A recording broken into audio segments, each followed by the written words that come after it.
নমস্কাৰ কি খবৰ মই নিৰঞ্জন বৰা মোৰ ইউটিউব চেনেল নিৰঞ্জন বৰালৈ আপোনালোক সকলোকে স্বাগতম জনাইছোঁ যেহেতু মই ইণ্ডিয়ান আৰ্মি বৰ্তমান অফিচিয়েল ৱেবছাইটত আছোঁ বিশেষ যেহেতু যোৰহাট এ আৰু আণ্ডাৰত উজনি অসমৰ যিমান কেইখন ডিষ্ট্ৰিক্ট আছিলে তাৰ ইতিমধ্যে অনলাইন এপ্লাই চলি আছে আৰু তাৰ লগতে লোৱাৰ আসামৰ নাৰেংগী আৰু যিকেইখন ডিষ্ট্ৰিক্ট আছে লোৱাৰ আসামৰ মানে গোটেইখিনি অলৰেডি অনলাইন এপ্লাই চলি আছে অগ্নিবীৰৰ কাৰণে ইণ্ডিয়ান আৰ্মি আৰু মই এতিয়া কিছু সময় আগতে চেক কৰি থাকোঁতে আপোনালোকক পাই গ'লোঁ যিটো আপোনালোকৰ চেণ্ট্ৰেল আসাম য'ত নেকি নগাঁও মৰিগাঁও ডিষ্ট্ৰিক্ট কেইখন থাকে শ্বিলং এ আৰু আণ্ডাৰত তাৰো নটিফিকেশ্যন ইতিমধ্যে আহিলে কিন্তু মই চোৱা নাছিলোঁ অফিচিয়েল ৱেবছাইটটো চাইছোঁ এতিয়া পাইছোঁ লগালগ ভিডিঅ'টো বনাই দিছোঁ আৰু লগতে আপোনালোকৰ JCO যিটো junior commissioner officer Indian army direct open ভৰ্তিৰ কাৰণে অনলাইন এপ্লাই চলি আছে এই ভিডিঅ'টোতে গোটেইকেইটা তথ্য পাব আপোনালোকে ভিডিঅ'টো শেষলৈকে চাব আৰু সকলোলৈকে শ্বেয়াৰ কৰি দিব ইণ্ডিয়ান আৰ্মি যিসকলৰ বয়স বেছি হৈ গৈছে তেওঁলোকো ইয়াত এপ্লাই কৰিব যিটো JCO জুনিয়ৰ কমিশ্যন অফিচাৰ ওলাইছে ভিডিঅ'টো আৰম্ভ কৰাৰ আগতে এটা কথা কৈছোঁ আপোনালোকৰ ভিডিঅ'টো অকণমান দীঘলীয়া হ'ব কিয়নো মই গোটেইকেইটা দুইটা তথ্য একেলগে দি দিম আপোনালোকক অগ্নিবীৰ ইণ্ডিয়ান আৰ্মি আৰু লগতে যিটো JCOৰ পোষ্ট ওলাইছে তাৰো তথ্যটো একেলগে দিম আপোনালোকৰ ভিডিঅ'টো শেষলৈকে চাব প্ৰথমতে ইণ্ডিয়ান আৰ্মি অগ্নিবীৰৰ যিটো আপোনালোকৰ চেণ্ট্ৰেল আসাম আপোনাৰ মধ্য অসমৰ যিকেইখন ডিষ্ট্ৰিক্ট পৰে তাৰ নটিচটো আপোনালোকক থুলমূলকৈ বুজাই দিওঁ আপোনালোকে শেষলৈকে চাব ভিডিঅ'টো তাৰপিছতে JCO জুনিয়ৰ কমিশ্যনাৰ অফিচাৰৰ ওপৰত আপোনালোকৰ ডিটেইলছত বুজাই দিম ভিডিঅ'টো শেষলৈকে চাব এতিয়া যদি আমি অকণমান ওপৰলৈ স্ক্ৰল কৰাৰ লগতে ইয়াত নটিচবিলাক আহি আছে ভিউ অলৰ জেগাত যদি ক্লিক কৰি দিয়ে ইয়াতে অল ইণ্ডিয়ান আৰ্মি ৰিজাল্টটো ইয়াত ৰিজাল্টসমূহ আহিব আৰু ইয়াতে যদি লগতে যদি চাই আপোনালোকৰ জুনিয়ৰ কমিশ্যনাৰ অফিচাৰ আৰু আপোনালোকৰ যি অগ্নিবীৰৰ এপ্লাই চলি আছে এইডোখৰতে আপোনালোকৰ আহি যাব যিটো নটিচবিলাক গৈ থাকে আপোনালোকে নিজৰ মোবাইল ফোনত মাৰিলে গম পাই যাব এতিয়া আমি যিটো তলতে আছে অগ্নিপথ স্কিমৰ আপোনালোকৰ ভিউ অলৰ যিটো নটিফিকেশ্যন যিমানখিনি নটিফিকেশ্যন আহে তাৰ প্ৰথমটোতে আপোনালোকে ক্লিক কৰি দিলে আপোনালোকে গোটেই যিমানখিনি নটিচ ৰেলী শ্বেডিউল আছে ইয়াতে ধুনীয়াকৈ এনেদৰে ওলাই যাব আমি শেষৰ ফালৰ পৰা যদি চাওঁ এতিয়া আপোনালোকৰ শ্বিলং এ আৰু আণ্ডাৰত যিটো চেণ্ট্ৰেল আসামৰ আপোনালোকৰ আছে শ্বিলং এ আৰু আমি যদি চাওঁ ৰেলী নটিফিকেশ্যন আপোনালোকৰ এইটো অকণমান চেণ্ট্ৰেল আসাম এইটো 124 নম্বৰ পইণ্টটো যে শ্বিলং আসাম ৰেলী নৰ্থেন চেণ্ট্ৰেল আসাম 2025-26 এই জেগাটোতে আপোনালোকে যদি চাওঁ আমি এখন যিহেতু ইয়াত ক্লিক কৰি দিলোঁ ক্লিক কৰি দিয়াৰ পিছতে এখন PDF আকাৰে নিজৰ মোবাইল ফোনত আপোনালোকৰ গোটেইখন ৰেলী আপোনালোকৰ যিখন নটিফিকেশ্যন আহিছে গোটেইখন অকণমান ৱেইট কৰিবলৈ ৱেইট কৰাৰ পিছতে এই PDF আকাৰে আহি গ'ল মানে চেণ্ট্ৰেল আসামৰ মধ্য অসমৰ যিকেইখন ডিষ্ট্ৰিক্ট আছে এই দেখিছে ৰিক্ৰুইটমেণ্ট নটিফিকেশ্যন ইণ্ডিয়ান আৰ্মিৰ শ্বিলং হেডকোৱাৰ্টাৰ আপোনালোকৰ এইখন 25-26ৰ অগ্নিপথ স্কিমৰ আপোনালোকৰ ৰেলী ইতিমধ্যে এপ্লাই কিন্তু আপোনাৰ 12 মাৰ্চৰ পৰা চলি আছে আৰু লাষ্ট ডেটটো বৰ বেছি সময় নাই আপোনালোকৰ 10 এপ্ৰিলৰ ভিতৰত এপ্লাই কৰিব লাগিব আৰু ইয়াতে যদি চাই তলত যদি চাই application invite from domicile of Morigaon Nagaon Sonitpur and Biswanath district of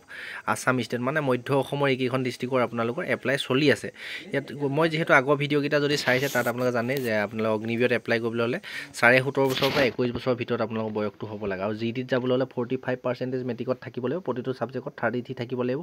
অগ্নিবীৰত technical clerk আৰু আপোনালোকৰ ষ্ট'ৰ কিপাৰত যাবলৈ হ'লে হাই ছেকেণ্ডেৰী পাছ কৰিবলৈ first division art science commerce যিকোনো এটা ষ্ট্ৰীমৰ পৰা হ'লেও হ'ব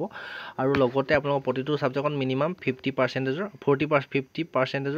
বা 40%ৰ এগ্ৰিগেট থাকিব তেতিয়া আপুনি অগ্নিবীৰ ক্লাৰ্ক টেকনিকেল আৰু ষ্ট'ৰ কিপাৰত এপ্লাই কৰিব পাৰে আৰু যদি মেট্ৰিক পাছ ষ্টেটমেণ্টত আৰু 8 পাছ ষ্টেটমেণ্টত যদি এপ্লাই কৰে তেন্তে চিম্পুল মেট্ৰিক পাছ বা 8 পাছ কৰিলেও হ'ব লগতে আপোনাৰ পাৰ ছাবজেক্টত 33 মাৰ্ক থাকিব লাগিব এইজটো একে 17.5 পৰা 21 বছৰ আৰু আপোনালোকৰ এইজটো কেলকুলেট কৰিব আপোনালোকৰ ডেট অফ বাৰ্থটো হ'ব লাগিব 1 অক্টোবৰ 2004 চনৰ পৰা 1 এপ্ৰিল 2008 চনৰ ভিতৰত আপোনালোকৰ জন্ম হ'লে এপ্লাই কৰিব পাৰে অগ্নিবীৰ 2025-26ত আৰু লগতে আপোনাৰ হাইটখিনিতো জানে 160 চেণ্টিমিটাৰ লাগে GD কাৰণে টেডমেন আৰু GD টেডমেন ষ্ট'ৰ কিপাৰ ক্লাৰ্ক আৰু গোটেইখিনি কাৰণে মাত্ৰ অনলি যিটো টেকনিকেল পোষ্ট আছে অগ্নিবীৰ তাতহে 157 চেণ্টিমিটাৰ হাইটটো লাগে আৰু আপোনালোকৰ বডিখন সকলোৰে সমান 77 চেণ্টিমিটাৰ নৰ্মেল লাগিব 5 চেণ্টিমিটাৰ ফুলাই আপোনালোকৰ 82 চেণ্টিমিটাৰ হ'ব লাগিব আৰু এইখিনি বিষয়ে বৰ বিশেষ কৈ নাথাকোঁ মুঠতে আপোনালোকে এপ্লাইটো কৰি লওক তাৰপিছত এটা ডিটেইলছত মই যিহেতু আগত ভিডিঅ' বনাইছোঁ কি ডকুমেণ্ট লাগে বা কেনেকৈ চিলেকশ্যন প্ৰচেছ হয় সেই ভিডিঅ'কেইটা চাই ল'ব এতিয়া মুঠতে আপোনালোকে জানি লওক যে মধ্য অসমৰ যি নগাঁও মৰিগাঁও শোণিতপুৰ তাৰ বিশ্বনাথ ডিষ্ট্ৰিক্ট আছিলে তেওঁলোকৰ ইতিমধ্যে এপ্লাই চলি আছে 12 মাৰ্চৰ পৰা লাষ্ট ডেট হৈ গ'ল 10 এপ্ৰিল 2025 এতিয়া আমি বেক হৈ যাওঁ বেক হৈ যোৱাৰ পিছতে JSCO জুনিয়ৰ কমিশনাৰ অফিচাৰ যেহেতু অনলাইন এপ্লাই চলি আছে য'ত নেকি আপোনালোকৰ ওপেন ভৰ্তি হয় ইয়াত সকলোৱে এপ্লাই কৰিব পাৰে কোৱালিফিকেশ্যন কিমান লাগিব কি লাগিব এইখিনি আপোনালোকে চাই লয় একেবাৰে নটিছৰ ওপৰতে যদি চাই নটিফিকেশ্যন অফ হাবিলদাৰ এডুকেশ্যন 25-26 এই জেগাটোতে আমি চাইটত নটিছৰ জেগাত ক্লিক কৰি দিয়াৰ পিছত এইখন দেখিছে নটিছখন মোবাইল ফোনত ডাউনলোড হৈ গ'ল মানে যিসকলৰ অগ্নিবীৰৰ বয়স পাৰ হৈছে তেওঁলোকে এইখিনি পোষ্টত এপ্লাই কৰিব পাৰে কিন্তু কোৱালিফিকেশ্যনটো কিমান লাগিব আপোনালোকৰ বয়সটো কিমান আৰু সিলেকশ্যন প্ৰচেছটো কেনেকুৱা হয় আপোনালোকে চাই লওক এই দেখিছে Indian army invite online application from candidate for recruitment havildar education মানে আপোনালোকে এইখিনি হাবিলদাৰৰ পোষ্ট হয় ইয়াত যদি চাই আপোনালোকে JSCO বুলি যিটো কয় junior commissioner officer online registration of notification for the 25-26 কাৰণে এইখিনি পোষ্ট হয় মানে JSCO জুনিয়ৰ কমিশনাৰ অফিচাৰৰ পোষ্ট এখন তাৰপিছত ইয়াত যদি চাই আপোনালোকৰ পাৰ্ট 1ৰ এলিজিবিলিটি ক্ৰাইটেৰিয়া হৈছে ফিজিকেল এণ্ড মেডিকেল ষ্টেণ্ডাৰ্ড লাগিব পাৰ্ট 2 ৰেজিষ্ট্ৰেশ্যন অফ কেণ্ডিডেট থ্ৰত জইন ইণ্ডিয়ান আৰ্মি পৰ্টেলৰ হ'ব লাগিব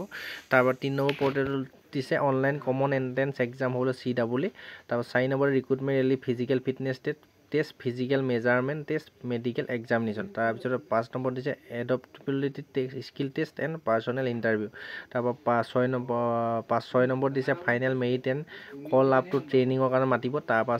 7 নম্বৰ কাৰণটো দিছে ইম্পৰ্টেণ্ট ইণ্ট্ৰডাকশ্যন অফ কেণ্ডিডেট ইয়াত যদি আমি চাওঁ part 1 eligibility criteria physical and medical test লাগিব 2 নম্বৰতে দিছে আপোনালোকৰ 5 নম্বৰ পইণ্টটো কোনোবা এটা মই পইণ্টত পাইছিলোঁ ইয়াত যদি দিছে for the recruitment 2025 process of havildar educator for criteria informative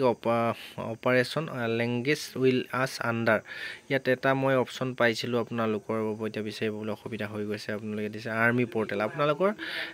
registration army পৰ্টেলত ৰেজিষ্ট্ৰেশ্যন কৰিব লাগিব বুলি কৈছে আৰু ইয়াত যদি তাই এইখিনি ফ্ৰেছ কেণ্ডিডেটৰ যিহেতু এপ্লাই কৰিব পাৰে ইয়াত যদি এলিজিবিলিটি ক্ৰাইটেৰিয়া চাই ফিজিকেল এণ্ড মেডিকেল ষ্টেণ্ডাৰ্ড আপোনালোকৰ থাকিব লাগিব কোৱালিফিকেশ্যনটো অলপ হাই লাগে আপোনালোকে চাই লওক এইজটো যদি চাই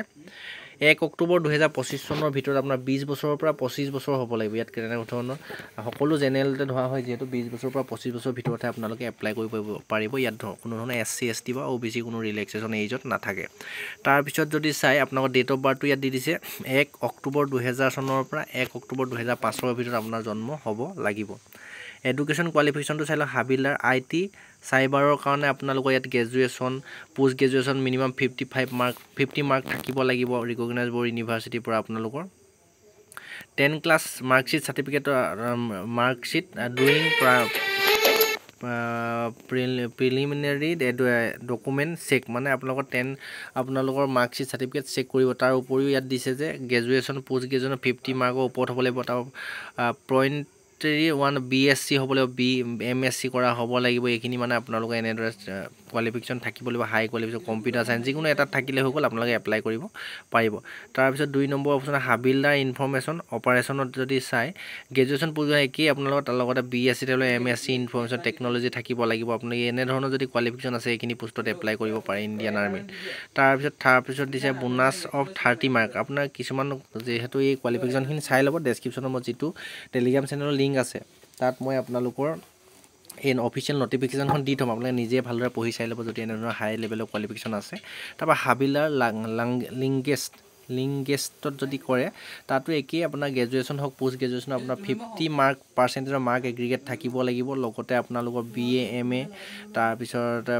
ফৰেনাৰ লেংগুৱেজ বা চাইনিজ ম্যানমাৰ এনেধৰণৰ কিছুমান মানে হাই লেভেলৰ কিছুমান এনেকুৱা ব্যক্তি থাকে এনেধৰণৰ কোৱালিফিকেশ্যন থকা তেওঁলোকে গম নাপায় বা এই পোষ্টবিলাকৰ ওলাই থাকে বুলি ইণ্ডিয়ান আৰ্মিত আপোনালোকৰ ভিডিঅ'টো অকণমান শ্বেয়াৰ কৰি দিব যিসকলে BA MA বা MCOM এনেধৰণৰ পাছ কৰিছে তেওঁলোকৰ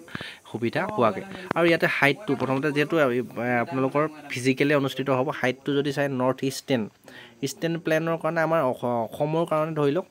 নৰ্থ ইষ্টৰ কাৰণে 160 চেণ্টিমিটাৰ হাইট হ'লে হৈ যাব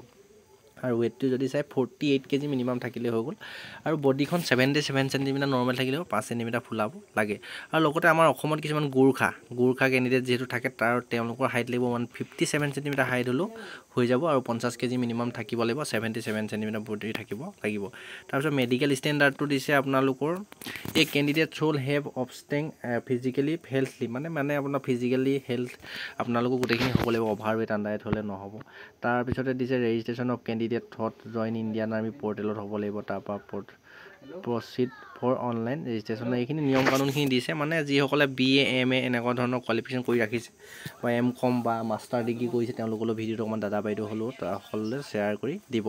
তাৰপিছত 250 টকা কিন্তু এপ্লিকেশ্যন ফিজ কাটিব লাগিব আপোনালোকে নেট বেংকিং বা UPI মাধ্যমে অনলাইন এপ্লাইত অনলাইন মাধ্যমতে আপোনালোকে 250 টকা এপ্লিকেশ্যন ফিজ কাটিব লাগিব তাৰপিছত ডকুমেণ্টৰ কথা হৈছে ডুপ্লিকেট ইনকমপ্লিট এনেধৰণৰ হ'লে নহ'ব আপোনাৰ ৰিয়েলি হ'ব লাগিব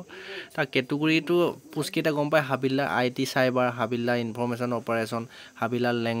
লিংগেষ্ট আপোনালোকৰ এই তিনিটা পোষ্টেই থাকিব তাৰপিছত প্ৰথমতে পাৰ্ট থ্ৰীত হ'ব আপোনালোকৰ online common entrance test CW বুলি কয় যিটো সেইটো আপোনালোকৰ এক্সাম অনুষ্ঠিত হ'ব তাৰপিছত ইয়াত যদি এটা পইণ্ট পাইছিলোঁ আপোনালোকৰ ফুল মাৰ্কে থাকিব ইয়াত কোনো ধৰণৰ নিগেটিভ মাৰ্কিং নাথাকে আৰু চিলেবাছটো যদি চাই পেটাৰ্ণটো এক্সামৰ তাত পেটাৰ্ণটো আছে general awareness general English mathematics আৰু এডপ্টেবিলিটি ৰিজনিং এইখিনিত আপোনাৰ 50 মাৰ্কৰ হ'ব আপোনাৰ নীল মানে নিগেটিভ মাৰ্কিং নাথাকে পাৰ কুৱেশ্যনে কুৱেশ্যনে 1 মাৰ্কে থাকিব টোটেল আপোনাৰ 1 ঘণ্টা কুৱেশ্যন হ'ব তাৰপৰা ছেকেণ্ড পেপাৰ যিটো হ'ব 100টা কুৱেশ্যন 100 মাৰ্কৰ হ'ব তাত নিগেটিভ মাৰ্কিং নাথাকে আপোনাৰ 2 ঘণ্টাৰ ভিতৰত আপোনালোকে কৰিব লাগিব আৰু ইয়াৰ যদি চাই পাছিং মাৰ্কটো 40 মানে 100ৰ ভিতৰত 40 পাব লাগিব তাৰপিছতে আপোনালোকৰ physical fitness test physical measurement medical এক্সামিনেশ্যনৰ কাৰণে মাতিব এইখিনিয়ে গোটেইখিনি আপোনালোক কৈ দিলোঁ আৰু তাৰপিছত ডকুমেণ্ট ভেৰিফিকেশ্যন হ'ব ডমিচিয়েল চাৰ্টিফিকেট আপোনাৰ কাষ্ট চাৰ্টিফিকেটটো চাব বুলি কৈছে কাষ্টৰ সুবিধা পাব পাৰে কেৰেক্টাৰ চাৰ্টিফিকেট ৰিলেশ্যনশ্বিপ যদি কোনোবা আৰ্মিত কৰি থকা ফাদাৰ টুগেডাৰ চন যদি কোনোবা হয় এইখিনি চাব ফিজিকেল ফিটনেছ ৰানিং কিমান কৰিব লাগিব আপোনালোকে চাই লওক ফিজিকেলত 1.6 কিলোমিটাৰ ৰানিং কৰিব লাগিব আপোনাৰ 6 মিনিট 20 ছেকেণ্ডৰ ভিতৰত সোমালে হ'ল কোনো ধৰণৰ মাৰ্ক নাথাকে পুল আপ বিম মাৰিব লাগিব 6টা পুল আপ মাৰিব লাগিব জিগজাগ বেলেঞ্চটো আপুনি পাছ কৰিব লাগিব 20 ফুটমান বেকাবিকি এটা ৰাস্তা ওখকৈ বনাই থাকে সেইটো পাছ কৰিব লাগে আৰু 9 ফুট ডিষ্টেঞ্চৰ এটা গাঁত খান্দি থোৱা থাকে সেইটো জাপ মাৰি জাষ্ট পাছ হ'লে হৈ গ'ল তাৰপিছত এডপ্টেবিলিটি টেষ্ট তাৰপিছত মেডিকেল এক্সামিনেশ্যন স্কিল টেষ্টটো হ'ব পাৰ্চনেল ইণ্টাৰভিউ হ'ব এইখিনি আপোনালোকে কোৱালিফাই কৰাৰ পিছত JCO junior commissioner officer Indian আৰ্মিত চাকৰি পাবলৈ সক্ষম হ'ব যিহেতু এইটো যথেষ্ট হাই কোৱালিফিকেশ্যন লাগে আপোনালোকৰ নাই যদিও আপোনাৰ দাদা বাইদেউ লগৰ বন্ধু বান্ধৱী যদি কোনোবা আছে সকলোলৈকে শ্বেয়াৰ কৰি দিব আৰু যিসকলৰ MA মাষ্টাৰ ডিগ্ৰী M.Com ইত্যাদি ধৰণৰ কোৱালিফিকেশ্যনবোৰ কৰি থোৱা আছে তেওঁলোকে কৰিব পাৰিব আৰু যাৰ NCC আছে তেওঁলোকৰ অলপ ছাবচিডি পাব সেইকাৰণে ভিডিঅ'টো শ্বেয়াৰ কৰি দিব আজি ভিডিঅ'টো ইমানতে ৰখাইছে ডেছক্ৰিপশ্যনতে অফিচিয়েল ন'টিফিকেশ্যনখন পাই যাব আৰু যদি আমাৰ অসমৰ নৰ্থ ইষ্টৰ কাৰণে দেখিছে শ্বিলং সেইটো আমাৰ শ্বিলঙৰ পৰা অসমতে আমাৰ নৰ্থ ইষ্টতে আপোনালোকে সকলোখিনি জইনিং কৰিব পাৰিব আপোনাৰ লগতে ইণ্টাৰভিউখিনি দিব পাৰিব